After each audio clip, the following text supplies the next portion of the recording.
भ्रष्ट एआरटीओ के आय से अधिक संपत्ति का मामला है। लगातार इस मामले में बड़े बड़े खुलासे हो रहे हैं। एआरटीओ के बेटों सार्थक शाश्वत के नाम से खरीदी गई जमीन का अब खुलासा हुआ। जमीन का खसरा अब सामने आया है। संतोष पाल ने दोनों बेटों के नाम से शहपुरा के कोहला गांव में लगभग 33 एकड़ कृषि भूमि खरीदी। कृषि भूमि की अनुमानित कीमत है 30 करोड़ रुपए। खसरे की कॉपी ईओडब्ल्यू को दी गई।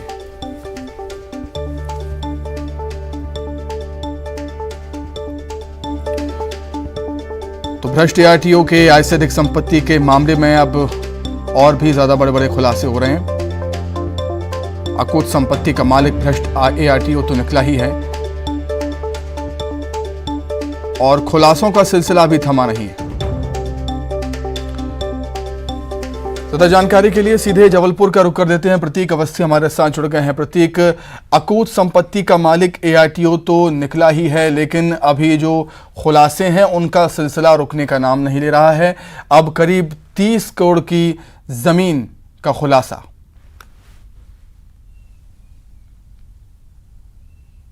जी हाँ, देखिए कल ईओडब्ल्यू ऑफिस में एक शिकायत पहुंची थी। उस शिकायत में ये जिक्र किया गया था कि जो भ्रष्ट एआरटीओ हैं संतोष पाल, उनके दो बेटे हैं सार्थक और शाश्वत।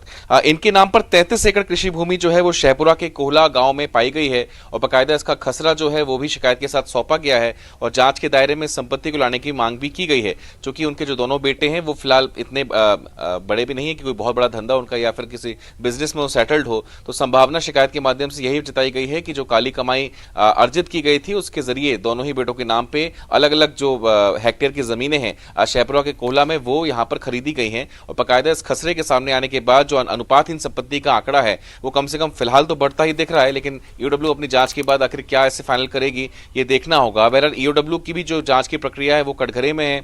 8 से 9 दिन बीत चुके हैं लेकिन फाइनल वैल्यूएशन अब तक नहीं हो पाया। आखिर क्यों जांच की रफ्तार धीमी हो गई? क्योंकि जिस रफ्तार के साथ छापा मारा गया था और लगातार टीमें वहां पर दबिश दे रही थी अलग अलग ठिकानों पर, उसके बाद उम्मीद थी कि संभवतः 48 घंटे जो अमूमन अन्य कार्रवाइयों में होता है 40-48 या 2 या 3 दिन बाद फाइनल वैल्यूएशन सामने आ जाता है। लेकिन अब तक एआरटीओ संतोष पाल के मामले में फाइनल वैल्यूएशन का आंकड़ा अब तक सामने नहीं आया है। क्या जांच रुक गई है या रफ्तार रुक गई है? जो भी हो ये सवाल अब खड़े हो रहे हैं। बहरहाल अभी जो नई नई शिकायतें आम लोगों द्वारा ईओडब्ल्यू तक पहुंचाई जा रही है उसमें एक बड़ा जो मामला है जो उजागर आज हुआ है वो ये है कि उनके दोनों बेटों के नाम पे तकरीबन 30 एकड़ से अधिक की जमीन जिसकी वैल्यू करोड़ों बताई जा रही है, जो कि शहपुरा जो कि क्रीम एरिया कहा जाता है उसके पास है। बहरहाल अब इसकी जांच करने के बाद क्या सत्यता है ये ईओडब्ल्यू इस मामले में जांच करेगी। लेकिन जो खसरा है जो एक सरकारी डॉक्यूमेंट भी होता है ऑनलाइन अवेलेबल रहता है वो ये बतलाता है कि 33 एकड़ जो कृषि भूमि है वो